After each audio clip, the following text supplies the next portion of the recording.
Mas, gente, hoje ficou sobre mim esse encargo de trazer a mensagem aqui para vocês. E eu fiquei muito, muito, muito mesmo feliz com o convite. Pode. Sempre que tem essas interrupções, eu lembro da pregação do Marco Teles. Quem estava aqui? Que ele fala que o culto é como se a gente estivesse como família e sempre vai acontecer coisas que saem da ordem e tá tudo bem, né? Mas voltando, eu fiquei muito feliz pelo convite. O Dudu que me deu essa missão, ele falou assim, você prega? Eu falei, prego. Aí eu perguntei até para ele, tem algum tema específico, assim, alguma... Aí ele prega o evangelho. Tá bom. Então a minha missão aqui é pregar sobre o evangelho, aquilo que nós sempre lembramos na sexta-feira, enquanto nós estamos ceando, e se a sua reunião é outro dia, você possivelmente lembra do evangelho quando você vai cear. E o título da minha mensagem hoje é A Alegria de Simplesmente Pertencer a Jesus. A alegria de simplesmente pertencer a Jesus. Nessa série que nós estamos tendo agora, nós estamos caminhando o que é o Evangelho no cotidiano, o Evangelho na vida comum, né? E eu acredito que a mensagem de hoje ela vai ser mais um tijolo nessa construção que nós estamos caminhando, tá bom? E para ser bem honesto, tudo que eu vou falar aqui não diz respeito a solucionar os nossos dilemas. A pregação de hoje não tem como objetivo trazer aqui para você a solução dos seus problemas, porque eles vão continuar. Mas eu quero lembrar para vocês que o maior dilema das nossas vidas já foi resolvida em Cristo Jesus. E é sobre isso que eu quero argumentar com vocês nesta manhã. A pregação não vai ser uma pregação expositiva, então eu não vou usar apenas um texto, nós vamos caminhar pelas Escrituras. Então nós vamos abrir alguns textos, e eu quero usar com vocês uma estrutura que é bem comum sobre o Evangelho. Alguns vão falar que isso seria o Evangelho no alto, ou o Evangelho completo, ou o Evangelho holístico, que é criação, queda, redenção e consumação. Eu vou caminhar com vocês nesses 4 pontos: criação, queda, redenção e consumação. Esses serão os 4 pontos da minha pregação. Eu vou me atentar mais na queda e na redenção. Ou seja, na criação e na consumação, vou passar bem rápido, mas que eu quero chamar a nossa atenção para a queda e para a redenção. Pois bem, vamos começar? Eu queria orar. Pai, nós pedimos que nessa hora, que ao abrir da minha boca, a sua palavra seja dada, seja anunciada, Senhor. Que as boas novas, que o Evangelho possa afetar os nossos corações nessa manhã. Que o teu nome seja glorificado em tudo isso. Em nome de Jesus. Amém. Nosso primeiro ponto, então, é a criação. E para nós começarmos a falar disso, nada melhor do que começar com Gênesis, capítulo 1 e capítulo 2. Eu não quero que você abra, por enquanto, nenhum texto. Eu vou descrever para você de forma breve e rápida. Mas, basicamente, Deus ele cria todas as coisas por meio da sua palavra. Nós temos ali no início Deus dizendo que haja luz e houve luz. Que haja o firmamento e houve o firmamento entre as águas. Você vê Deus criando todas as coisas. Só que algo muito interessante nós notarmos é que, diferente da criação do todo, a criação do homem ela é algo totalmente especial.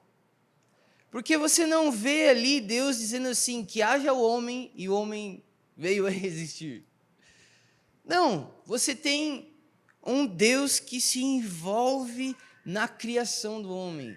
As Escrituras dizem que Deus ele forma o homem.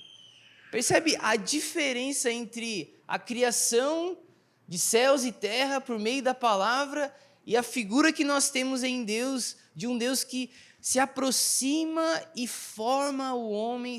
Você percebe uma uma proximidade. E a primeira coisa, então, que o ser humano vê, que Adão vê, é o seu Criador.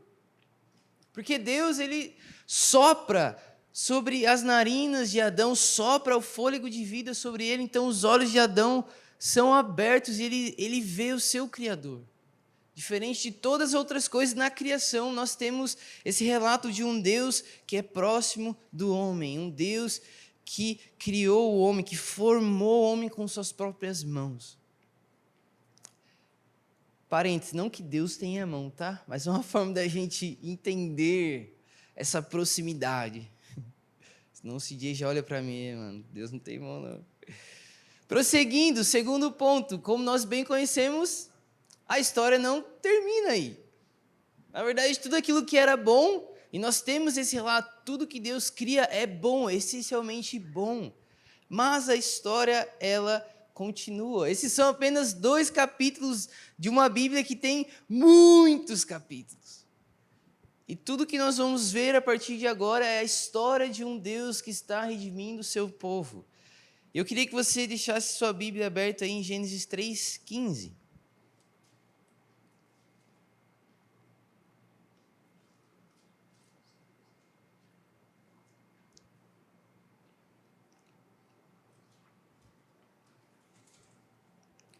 Enquanto você vai abrindo, eu só vou contextualizar os versículos anteriores, mas de Gênesis 3, versículo 1 até o versículo 13, nós temos o relato de como aconteceu a queda do homem e da mulher. O que aconteceu nesses primeiros versículos ali? A serpente, o animal mais astuto, chega diante de Eva e começa a tentar ela. Começa a tentar persuadir Eva daquilo que Deus havia falado para eles. Então ela começa a argumentar ali com Eva, dizendo assim, então Deus falou para você não comer de nenhuma árvore do jardim? E Deus não havia falado isso. Deus havia falado, não coma da árvore do conhecimento do bem e do mal, porque quando vocês comerem, vocês vão morrer. E então a serpente começa a contra-argumentar com aquilo que Deus havia falado. E Eva começa a dar ouvidos à serpente. Não somente ela, como Adão também dá ouvidos. Porque quando nós vemos o relato ali, nesses versículos, nós vemos que Eva, ela cede à tentação da serpente e ela prefere obedecer à voz da serpente, que é má, do que a voz de um Deus que é bom. E ela dá ouvidos, então a serpente, ela come desse fruto que Deus tinha falado para ela, não coma. Só que não somente isso, ela entrega para o seu marido e Adão também come do fruto que Deus havia proibido. E o que nós temos aqui? Um momento de desobediência. E vamos lá. Eles caminhavam com Deus. Eles viam a Deus. Mas mesmo assim, Adão e Eva preferiram dar ouvidos à serpente do que ao seu Criador, que é bendito eternamente. E então nós temos aqui o pecado entrando no mundo, e eu quero de alguma forma trazer mais cor, mais peso e mais significado para essa realidade que é tão profunda e devastadora para a humanidade. O pecado não é uma brincadeirinha. Não é algo banal, é algo muito sério.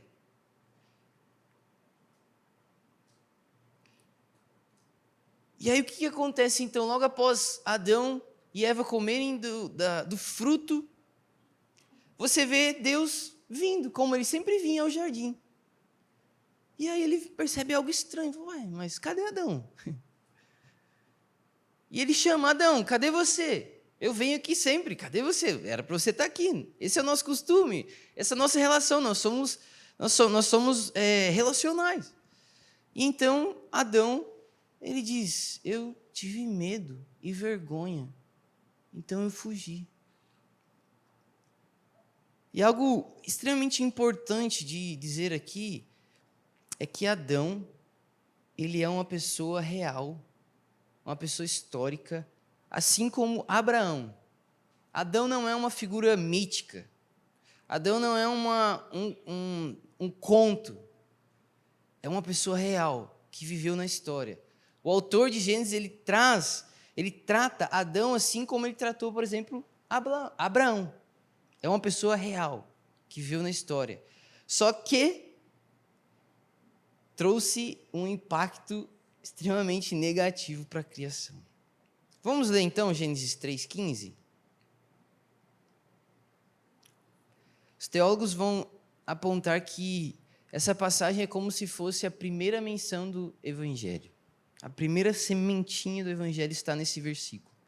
Diz assim: porém, inimizade, é Deus falando aqui, porém, inimizade entre você e a mulher, entre a sua descendência e a descendência dela, que ferirá a sua cabeça e você lhe ferirá o calcanhar. Pois bem, nesse versículo 15, nós temos aqui Deus trazendo uma maldição sobre Eva, sobre a sua semente e sobre... Perdão, a maldição não, nós temos uma promessa aqui de que haveria uma contenda entre a semente da mulher e a semente da serpente. Deus prometeu que haveria uma guerra entre essas duas sementes. Porém, como nós sabemos, e está escrito aqui, no final, a semente da mulher vai ferir a semente da serpente. Ela vai ferir a cabeça da semente da serpente.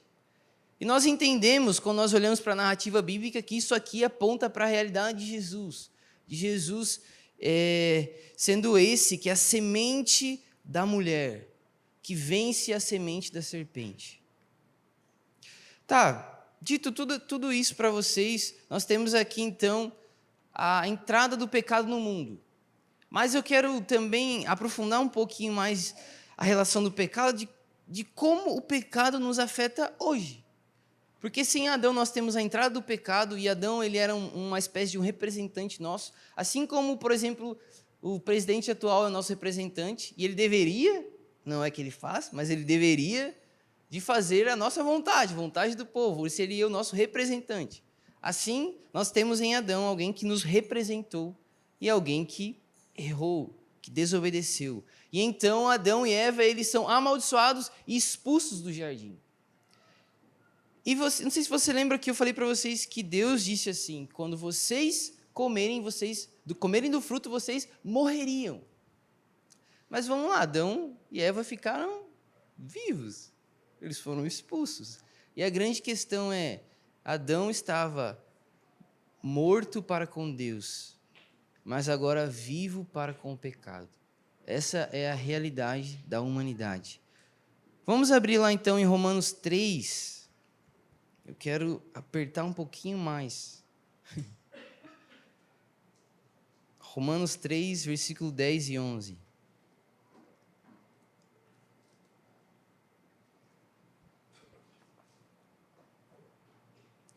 Nesses versículos aqui, de Romanos 3, versículo 10 e 11, nós temos o que o apóstolo Paulo vai falar sobre o pecado e como ele nos afeta.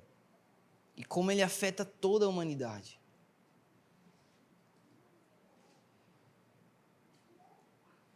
Versículo 10 diz assim: como está escrito, não há nenhum justo, nenhum sequer.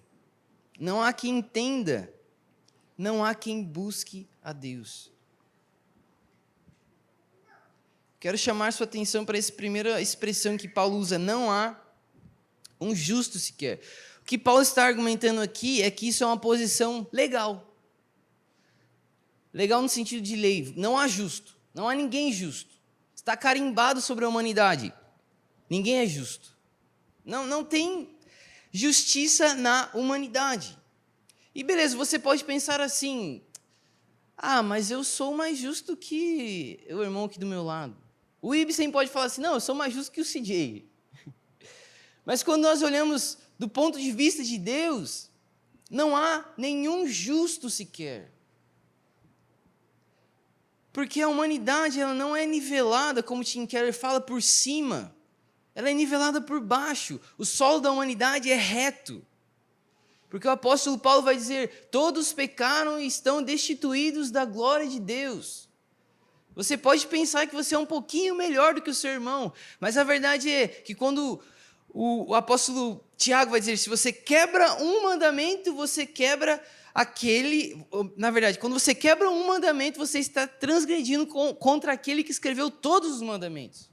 Então, talvez sim, você pode se considerar um pouco melhor do que a pessoa do seu lado. Mas o fato é, não existe ninguém justo.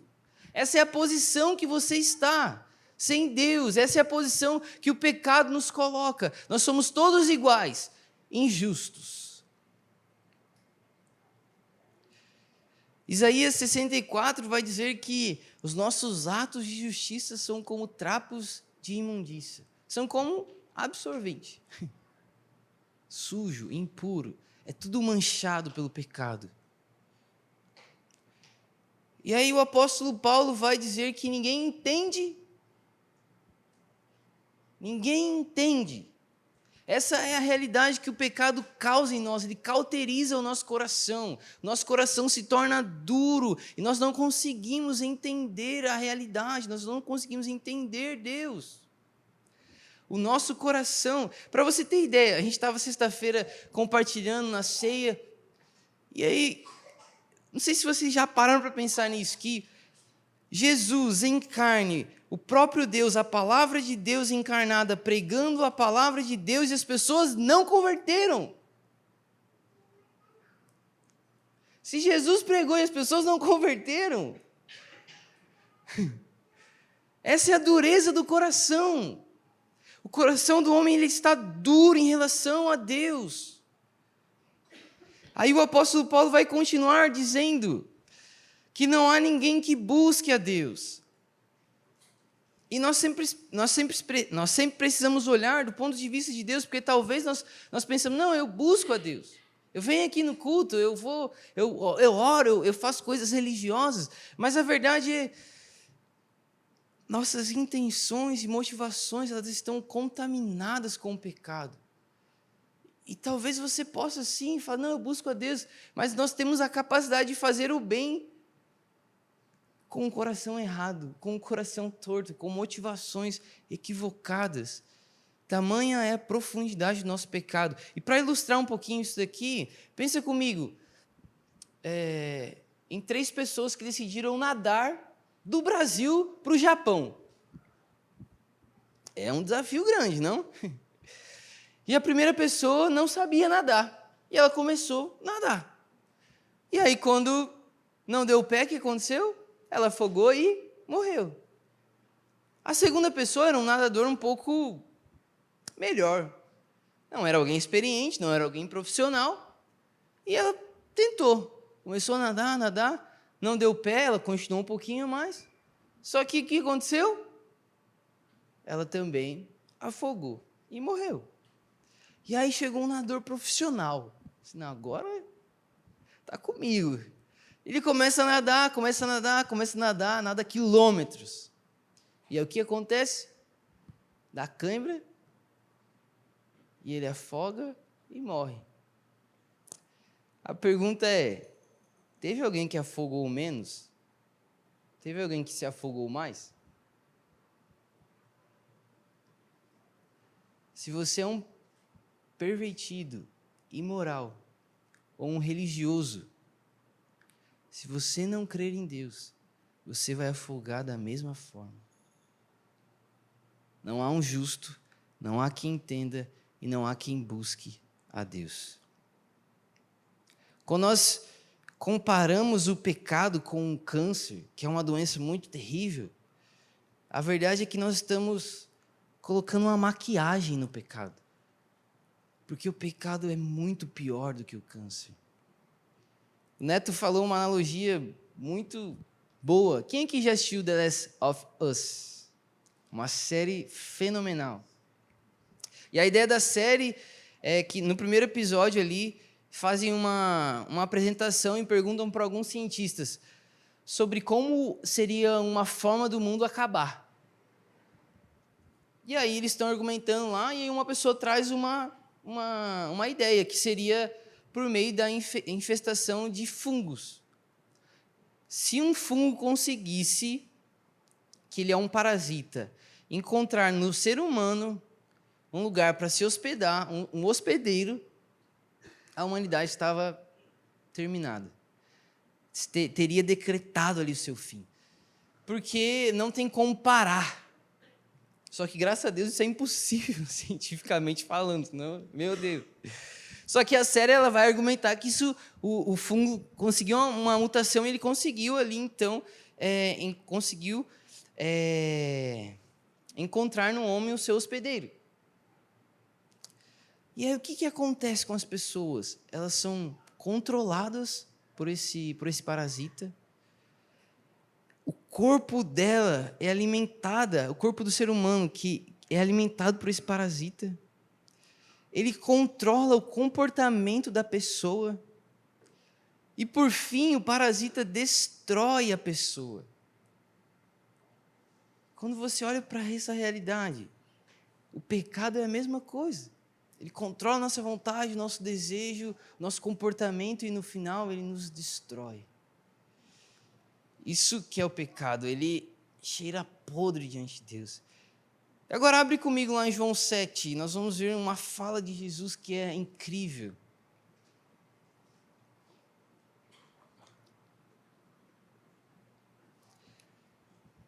Eu estou orando para o tempo passar mais devagar, tá, gente?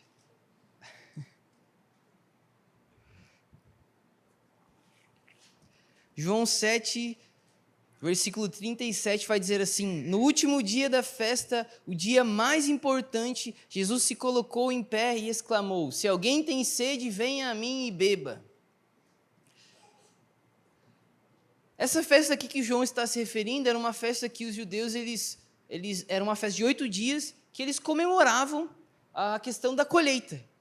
Então eles agradeciam a colheita, agradeciam a chuva, e no último dia, no 8º dia, eles tinham uma espécie de petição por chuva, porque sem chuva não é possível ter colheita, e sem colheita as pessoas vão morrer de fome. E aí, nesse último dia, Jesus, então, ele se levanta. Pensa nessa cena. As pessoas estão pedindo por chuva, e Jesus se levanta no meio de todo mundo, e ele grita: quem tem sede, venha a mim e beba. Só que vamos lá. Se você está entendendo o que eu estou argumentando com vocês aqui, o que Jesus propõe para as pessoas ali é algo impossível. Por que é algo impossível? Ao homem, o que nós esperamos? Fuga, medo, vergonha, injustiça, não entendimento. Ao homem, nós esperamos essa realidade. Só que Jesus, ele então diz assim: quem tem sede, venha a mim e beba. Só que aqui nós nos deparamos com o maior dilema da humanidade, que é, o Evangelho diz para mim assim: você não entende, você não busca Deus, você é injusto, você foge de Deus, tudo que você faz te afasta de Deus. E aí Jesus diz assim: então, quem tem sede, venha a mim e beba. Só que como que eu vou fazer isso? Para mim é impossível. Jeremias vai dizer que o meu povo cometeu 2 delitos. Eles me abandonaram a fonte de águas vivas e preferiram para eles cisternas furadas que não retêm água. O pecado nos coloca numa condição que é como se nós estivéssemos no deserto. E aí o pecado vem com um copo, sabe do quê? De areia. Você acha que vai saciar? Não vai.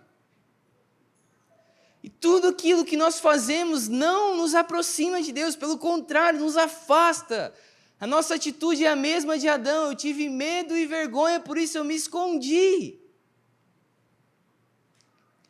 Eis aí o maior dilema da humanidade. A nós é impossível. Você não consegue se salvar. A salvação não está nas suas mãos, ela está nas mãos de outra pessoa. E aqui nós entramos no nosso terceiro ponto, que é a boa notícia, a redenção. É nessa hora, quando nós nos deparamos com as nossas impossibilidades, que o Evangelho começa a fazer sentido. Porque quando nós ouvimos boa notícia, é porque teve uma notícia ruim antes, uma má notícia. E essa má notícia é o que eu estou tentando construir aqui com vocês. Porque se você só ouvir a boa notícia, o que Jesus fez para mim? Talvez eu conseguiria fazer, eu não sou tão mal assim. Não! É impossível para o homem se salvar. Provérbios vai dizer assim que para aquele que está satisfeito, até o mel é amargo. Mas para quem tem fome, até o amargo se torna doce. Se você acha que você é bom, que você consegue, que Jesus só veio ser a cereja do bolo, o evangelho para você não faz sentido algum. Agora, se você entende a profundidade do lugar aonde você estava, o evangelho começa a se tornar algo maravilhoso. Abre lá comigo em Efésios 2.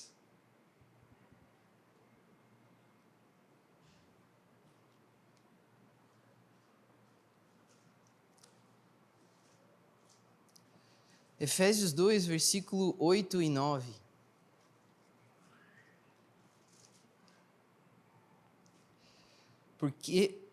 Porque pela graça sois salvos, por meio da fé. Isso não vem de vós, é dom de Deus. Não vem de obras para que ninguém se orgulhe. Vamos ler mais uma vez. Porque pela graça sois salvos, por meio da fé. Isso não vem de vós, é dom de Deus. Não vem das obras para que ninguém se glorie. É nesse versículo onde nós encontramos a resposta para a solução do nosso dilema. Pela graça, por meio da fé, nós somos salvos. A nossa salvação não vem por meio de nós, ela vem fora de nós. Ela é nos dada de forma gratuita. Para quê? Para que ninguém se glorie, para que ninguém se orgulhe diante de Deus. Pensa comigo, se você chegar diante dos portais eternos e alguém te perguntar assim, por que eu devo deixar você entrar aqui? E você dizer assim, não, eu orei a minha vida inteira. Não, eu fui um bom marido. Não, eu fui um pastor. Eu converti muitas pessoas. Não, eu fui uma mãe que deu a vida pelos filhos. Não, eu fui alguém que estudou muito e ganhei o prêmio Nobel. Fui um homem da paz.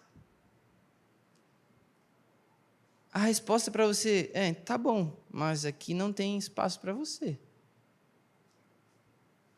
A única resposta que vai fazer com que nós possamos entrar diante de Deus, nos portais eternos, é pelo sangue de Jesus Cristo. Pelo sangue de Jesus Cristo. Não por obras. Não por nada que nós podemos fazer. Pela fé. Fé na obra de Cristo. E que obra é essa? O Deus Criador que se torna criatura. O Deus que é rei e se torna servo. O Deus que é amor e começa a ser odiado pelos homens.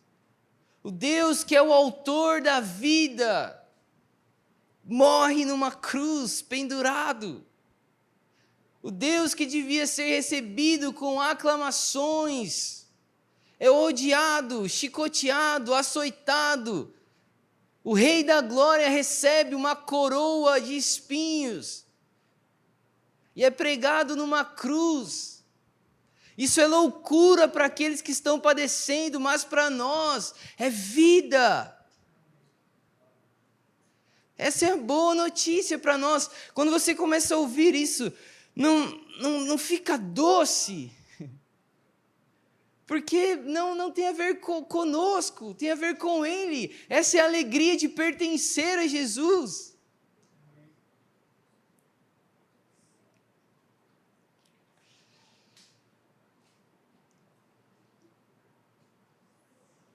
Aquilo que nós não poderíamos resolver, Deus resolveu entregando o seu Filho para morrer em nosso lugar 2000 anos atrás. Você não fez nada. Na verdade, tudo aquilo que você poderia fazer te afastava de Deus. E Deus vem com amor e graça trazendo as boas novas para você. Quão doce é ouvir, não há mais condenação para aqueles que estão em Cristo Jesus. para aqueles que estão em Cristo Jesus. Quão bom é ouvir, pode uma mãe abandonar o seu filho que amamenta. Mesmo que isso aconteça, eu não vos abandonarei. Como é bom ouvir que nós somos propriedade exclusiva de Deus, sua possessão, sua propriedade peculiar. Se Deus nos deu Jesus Cristo, o que são as outras coisas? Tá, mas você pode estar se perguntando, o que isso tem a ver com minha vida prática, assim? Sabe, essa era é uma era caracterizada por maldade, por sofrimento, por dor. Isso não vai acabar até que Jesus volte. E a verdade é que eu não sei qual é o seu dilema hoje. Se você tem problemas financeiros, se você está lutando contra algum pecado, se você está lutando contra alguma enfermidade, seja ela física, seja ela emocional, eu não sei, de verdade, eu não sei se você está sentindo falta de propósito ou sentido na sua vida, ou se o seu casamento está indo por água abaixo. Cada um de nós pode pensar na sua dificuldade, naquilo que você está passando, e eu quero te dizer algo. Talvez você vai passar por muitas coisas, poucas e boas, mas a base pelo qual nós podemos enfrentar tudo isso é que o maior dilema foi resolvido. As outras coisas são pequenas. Sabe, Deus entregou Jesus Cristo. E eu aqui não estou querendo minimizar a sua dor, minimizar o seu sofrimento. Ele é real, ele é verdadeiro. Nós sofremos nessa era, isso é real. Isso afeta a nossa vida hoje, aqui e agora. Mas quando nós olhamos para a cruz de Cristo, isso precisa trazer lucidez para os nossos dias.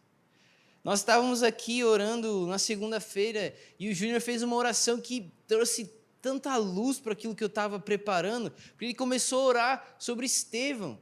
Estevão estava sendo acusado diante ali dos líderes religiosos, ele começou a ser apedrejado, mas ele olhou para o céu e ele viu Jesus, ele viu o sumo sacerdote que estava intercedendo por ele, e por isso ele conseguiu enfrentar aquele momento. Porque ele sabia que ele pertencia ao Senhor e que nada e nem ninguém poderia tirar ele das mãos de Jesus. É isso que o apóstolo Paulo vai argumentar em Romanos 8. Nada e nem ninguém nessa vida ou nesse presente, nessa era ou no porvir, seja anjos, demônios, nada na criação poderá nos separar do amor que há em Cristo Jesus. É maravilhoso nós pertencermos ao Senhor. E a resposta de Jesus para a nossa dor é: eu estou com você. Não é vou pôr fim à sua dor, vou pôr fim ao seu sofrimento. No mundo tereis aflições, mas tende bom ânimo, porque eu venci o mundo. Ele é o bom pastor que caminha conosco nas águas tranquilas, mas também no vale da sombra e da morte. A promessa que nós temos é que Ele vai estar conosco até o fim. Isso é maravilhoso. O nosso irmão do lado pode errar conosco, a nossa esposa, o nosso marido pode errar conosco, nosso patrão pode errar conosco, os nossos líderes podem errar conosco, mas Deus não. Essa é a segurança que nós temos em Deus. Essa é a alegria que nós temos em Deus. E vamos lá, talvez você não tenha tudo o que você queria ter nessa vida. E deixa eu te falar uma coisa, está tudo bem. Talvez você não tenha o carro que você queira, a moto que você queira. Talvez você não tenha a quantidade de livros que você queira. Talvez você não tenha um casamento que você queira. Talvez você nem casou. Talvez você não tenha filhos. E, novamente, não estou minimizando a sua dor. Mas a base pelo qual nós vamos enfrentar é que nós estamos em paz com Deus. Está tudo bem. E sabe, o mais incrível de tudo isso é que você pode experimentar hoje uma paz que as coisas desta vida não podem te proporcionar. Porque homens e mulheres deram a sua vida. Quando você olha ali para Hebreus 11, toda aquela narrativa de homens que entregaram sua vida, de homens sim que tiveram uma vida maravilhosa. Fala sobre reinos, fala sobre coisas grandes, mas pessoas que foram cortadas ao meio. Mas eles esperavam por algo maior. Eles viviam com uma realidade. Isso pode trazer paz ao nosso coração, porque existe uma diferença profunda entre o justo e o injusto. Eu não sei se vocês se recordam do Salmo 73, que o salmista ele começa a dizer assim: nossa, mas os ímpios são mais fortes, eles são mais bonitos, eles prosperam, eles têm saúde, tudo o que eles fazem dá certo. E eu aqui estou me santificando nessa vida de droga. Minha vida não vale nada. Até que um momento ele entra no santuário de Deus e ele olha para a realidade celestial que está ali e ele, agora estou entendendo o destino deles. Porque vamos lá, o que adianta ter 70, 80, 90, 100 anos de uma vida boa e perder a sua alma? E o inverso também é verdadeiro, uma vida de sofrimento, dor, mas uma eternidade, paz, alegria, gozo, é maravilhoso. As coisas dessa vida não se comparam com as que hão de vir. E para terminar, nosso último ponto, eu vou passar rapidamente aqui, que é a consumação. O propósito eterno de Deus é voltar lá para o começo, para aquela realidade onde ele encontrava com Adão e Eva no jardim. E toda a história de Gênesis e Apocalipse vai concluir em um dia que o próprio Deus vai estar entre nós. Hoje nós vivemos como Abraão, peregrinando na terra prometida. Nós cremos em uma restauração de novos céus e nova terra. Mas hoje existe dor, sofrimento, maldade, mas nós temos a promessa de que um dia Deus vai enxugar dos nossos olhos toda a lágrima. Toda a dor findará. Um dia Deus estará entre nós. E isso será maravilhoso. E isso era o que eu queria trazer para vocês nessa manhã. Nós temos uma alegria, que é pertencer a Jesus, mas nós vivemos como peregrinos, esperando algo maior. Amém? Eu queria orar, se você puder ficar de pé.